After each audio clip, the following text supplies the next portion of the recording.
Orientação do ROCAM, Reverendo Dorival Santos Silva.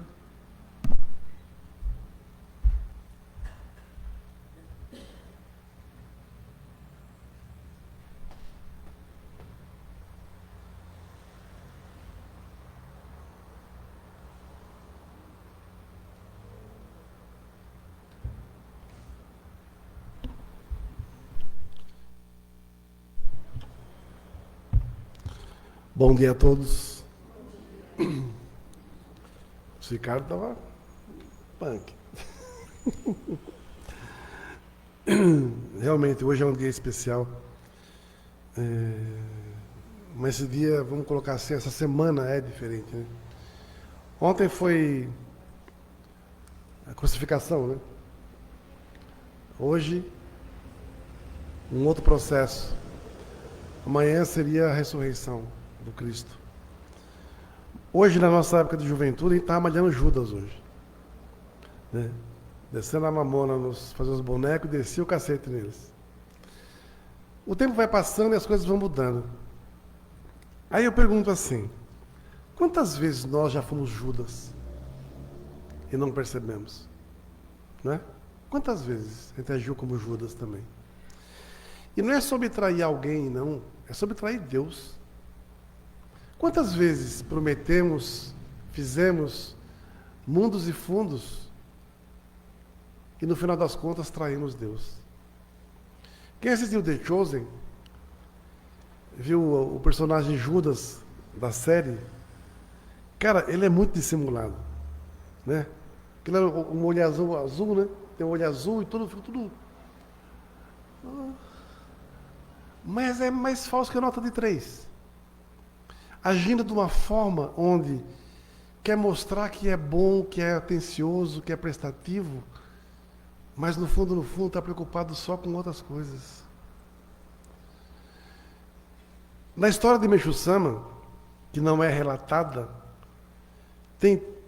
tiveram pessoas, discípulos dele, que também o traíram. Tiveram reverendos que agiram pelas costas dele. Teve reverendos que fizeram com que ele fosse preso. E Meixo Sama, naquela condição dele, se manteve impassível, deixando Deus agir. O que Jesus fez? Também deixou Deus agir. Apesar de chegar uma certa hora que ele falou assim, Pai, afasta de mim esse cálice. Né? Porque ele sabia o que iria acontecer com ele. E mesmo na cruz, quando ele fala, Pai, perdoai-os, porque eles não sabem o que fazem. Muitas vezes nós passamos também por situações altamente dolorosas. Fruto, talvez, das nossas escolhas. De confiar demais em uma pessoa, de confiar demais em um fulano, de se devotar demais em alguém que você sabe que não valia a pena, mas você insiste. Né? É igual eu estava conversando com a Fátima hoje, aquele bom dia, aquela mensagem de bom dia de hoje. Né? Carregar as pessoas nas costas, achando que ela vai mudar, que ela vai melhorar. E não vai. É igual o sapo e o escorpião. Né? O sapo quer atravessar um lago, o escorpião pede uma carona. Mas você vai me picar? Não, fica de boa. Senão, se eu picar você, morre nós dois afogados. No meio do lago, o escorpião vai e pica. Pô, você me picou, vamos morrer os dois. Desculpa, era a minha natureza. Então, às vezes, a gente tem mania besta de confiar demais em quem não vale nada. E você sabe que não vale nada, mas você é teimoso, né? Para quem? É teimoso para quem? Quem que está se lascando? Quem que está se afundando? Não é você? Então, não tem nada justifica. E o servir também é assim. O missionário falou uma coisa muito interessante. Tem pessoas que ficam se matando na parte material, mas não conseguem realizar algo na parte espiritual. Não faz um milésimo na parte espiritual. Porque a matéria, todo mundo vê. Mas o espírito, você não percebe. Mas você sente. Ele falou para os encostos que estão aqui. Né? Cara, me deu uma tosse aqui do nada. Do nada, não consegui rezar. Aí eu falei, poxa, você vai me... Eu vou ter que me estagiorei coletivo, preocupado com a tosse. O que você faz? Você dá um nome negativo. Tasquei o mesmo Ricardo. Então nada impede. Sabe por quê? Porque o servir, ele é coletivo. Quando o objetivo é maior, é grandioso, ele não é individual. Ele é individual quando ele é egoísta. Então hoje, se fosse malhar Judas, esse Judas hoje seria o nosso egoísmo, a nossa vaidade, o nosso ego, o nosso apego, a nossa ansiedade.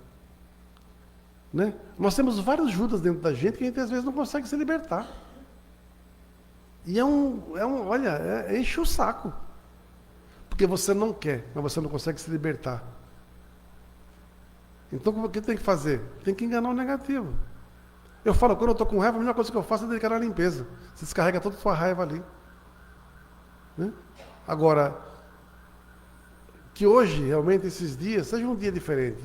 A quaresma está findando. Então que seja realmente um fim de ciclo.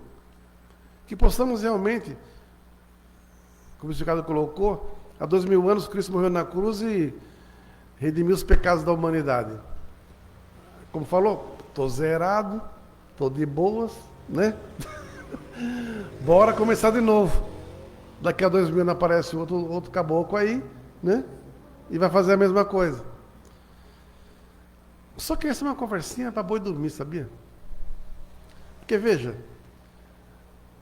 quem aqui vai chegar e falar assim, Deus, eu estou aqui de boas. Se alguém quiser, manda os pecados para mim que eu assumo. Bota uma cruz aqui, me lasca aí. Alguém vai fazer isso? Não. Não é porque você recebe o recado que você está perdoado. Não é porque você recebe o recado que você está salvo. É um processo. Né? E centralizar a fé em Meixo Sama, no nosso caso como messiânico, é o único caminho. Não é no homem. Ontem saiu um comunicado da Messiânica do Japão, da sede geral, falando justamente sobre isso. O fim do sistema Kyosho foi abolido. Não existe mais Kyosho Sama. Então a Messiânica no Japão é a partir de agora centralizada totalmente em Meixo Sama. Totalmente voltada para estudar os ensinamentos do Meixo Sama. O que nós falamos aqui há 20 e poucos anos? Não é? Há 22 anos nós falamos isso. Fé centralizada em Meixo Sama. Eu não dedico para homem nenhum. Eu não beijo mão de ninguém. Porque o homem não dá graça para ninguém. O homem é passível de erros. Então o nosso servir, ele é focado em quê? Se Meixo Sama deixou um monte de ensinamento, é só você praticar. Se eu sou messiânico, eu tenho que ser messiânico na essência. E não apenas o sabor messiânico, como diz a dupla João Nelore e Texano, né?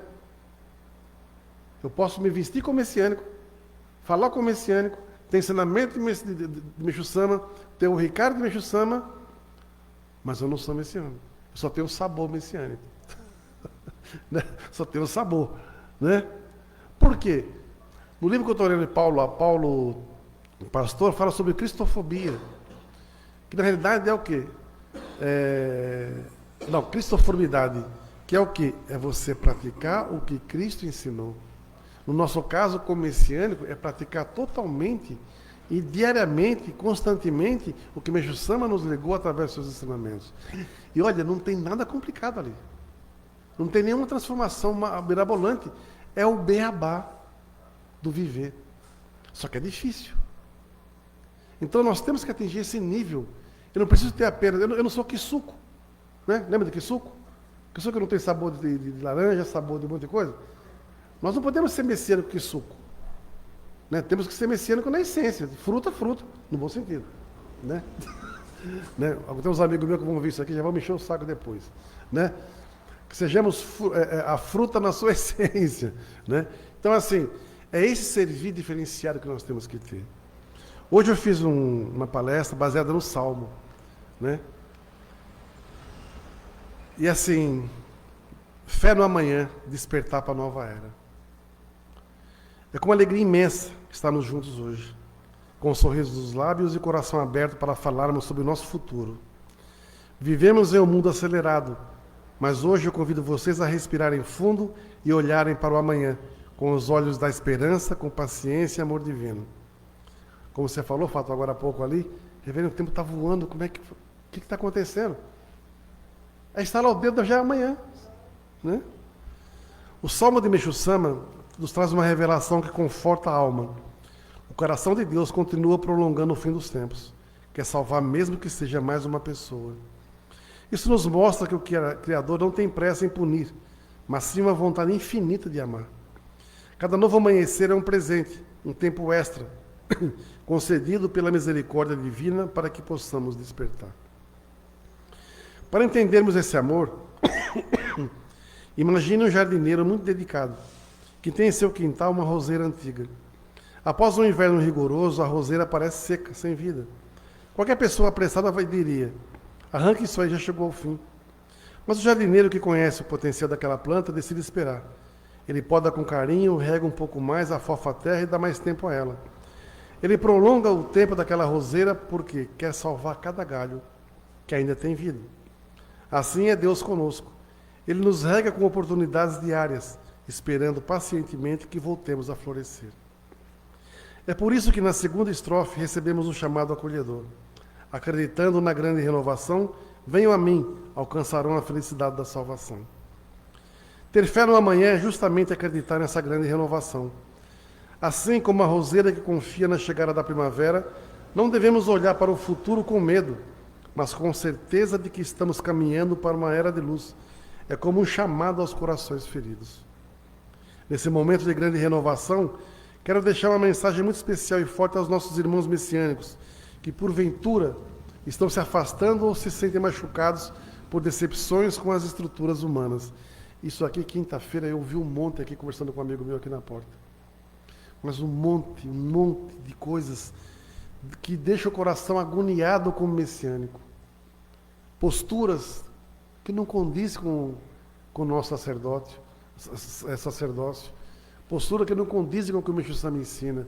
E as pessoas se afastando cada vez mais. Muitas não se afastam do Meshusama, mas não querem mais ouvir falar de igreja. Outras, pelo contrário, têm medo de falar: mas eu vou lá? Né, Lúcia? Mas eu vou lá? Como é que é lá? Eu assisto todas as aulas do reverendo, dos ministros, dos cultos. Eu gosto do que eu ouço, mas e se eu for lá? Como é que será? Que as pessoas pensam que vão encontrar aqui o mesmo local de opressão que vivem. E nós somos livres, velho. Né? Nós sabemos que as instituições são feitas por homens e às vezes elas falham. Mas a luz de Deus e a verdade de Meshusama jamais falham. Não permita que a decepção humana apague a chama divina que existe dentro de você. O salmo é claro: venham a mim. O chamado é para a essência, direto para Deus. Por isso, convido vocês, venham e se somem a nós nessa jornada de fé. Venham sem medo, sem bloqueios, sem amarras do passado. A verdadeira fé não está presa a paredes. Ela é livre e viva em nossos corações. A força da união, um por todos, todos por um, foi como nos ensinaram grandes mestres da nossa jornada, a exemplo do saudoso reverendo Watanabe, do reverendo Francisco. A verdadeira salvação nunca é solitária. O reverendo Watanabe sempre nos lembrava da força do nosso elo espiritual. Quando um de nós se ilumina, toda a rede se acende. E o reverendo Francisco nos inspira a viver o verdadeiro altruísmo, lembrando que não podemos ser plenamente felizes enquanto houver alguém sofrendo ao nosso lado. É o princípio sagrado do um por todos e todos por um, frase também usada pelo reverendo Wakazu Tateyama. Se o coração de Deus quer salvar mesmo que seja mais uma pessoa, ele precisa das nossas mãos unidas para alcançar essa pessoa. Quando nos juntamos sem julgamentos, formamos uma fortaleza de luz.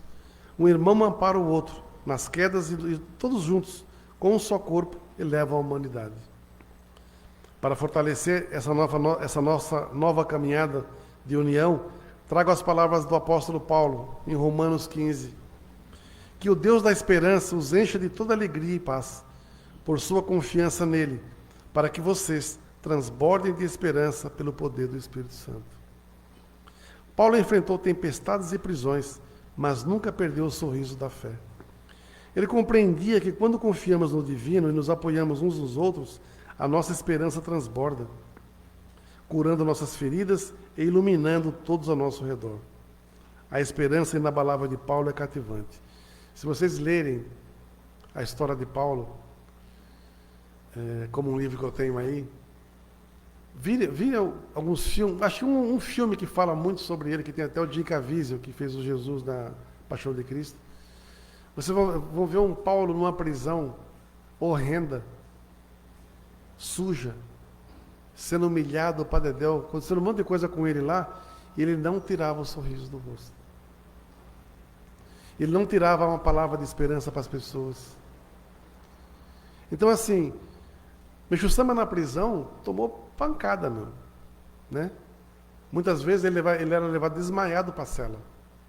Né? Eu tenho um material aqui que fala da prisão de Meixo Sama. Só que ele disse que foi na prisão que ele teve as maiores revelações com Deus. Foi o maior encontro dele com Deus. Ou seja, nos momentos de maior aflição, de maior dor, é quando ficamos mais próximos da divindade. Então, muitas vezes a purificação nos coloca num estágio de ficarmos perto de Deus, coladinho nele. Numa das aulas que eu dei essa semana passada, um reverendo Katsuna, ele fala assim, que nós precisamos parar de ficar só apertando a mão de Meixo Sama. Nós precisamos abraçar Meixo Sama e nos tornarmos uno com ele. Porque assim saberemos e entenderemos quem é Meixo Sama. Sentiremos a divindade dele com a gente. Eu, para ser bem sincero, muitas e muitas vezes a gente chega aqui na frente do altar e não tem o que falar. Porque eu aprendi que Meixo Sama sabe o que vai no seu coração, mas às vezes ele precisa saber que você não está bem. Meixo Sama, estou zoado, estou virado no giraia, estou pé da vida. Ele tem que saber, cara, não é pecado isso não. É ser sincero, você não pode ser hipócrita.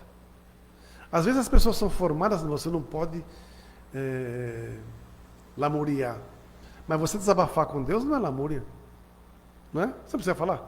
Você vai falar com o vizinho, com o Zé, com o Pedro, com o Joaquim. Você vai falar com Deus. Ó. E às vezes as pessoas veem um ministro, um reverendo na figura de Meixo Sama. Então desabafam com você para você ouvir. É punk? É. Porque cansa para dedéu também. Mas você não é juiz. Tu não escolheu ser ministro? Você escolheu não, você foi escolhido para ser um sacerdote. Então a nossa missão é ouvir. Ouvir. Mesmo que você não fale nada, só o ouvir já basta. Porque aliviou o coração de alguém. Nesse processo, por isso que eu falo que é um treinamento lascado ser messiânico. Mas o maior treinamento é ser messiânico na arte do Jorei. Porque aqui você tem essa liberdade. E por ser livre, é mais difícil. Porque você sabe que você pode fazer e que você não pode fazer. E você sabe quando você pisa na bola, que você está pisando na bola, e você sabe, caramba, bicho. Aí vem as dívidas, né? Vem a dívida espiritual. Mas quem vai cobrar de você essa dívida? É Deus? Nananina, não. É você mesmo. Porque você sabe que está pisando na bola. Eu acho que não tem pior cobrador do que você mesmo. Porque tem uma diferença. Ele não vem de vez em quando na sua porta tocar a campanha para te cobrar. Ele mora com você, ué. Ele está dentro de você, constantemente. Você tem que olhar no espelho e falar assim, ih, lá vem ele. Não olha não. Baixa a cabeça, penteia o cabelo assim, né? Para não ter que olhar olho no olho e falar assim, está pisando na bola, hein, criatura? Depois reclama da vida, depois reclama que não tem sorte, depois reclama que está infeliz. Muda. É só mudar. Mas quem disse que a pessoa quer mudar? Quem disse que ela deseja mudar?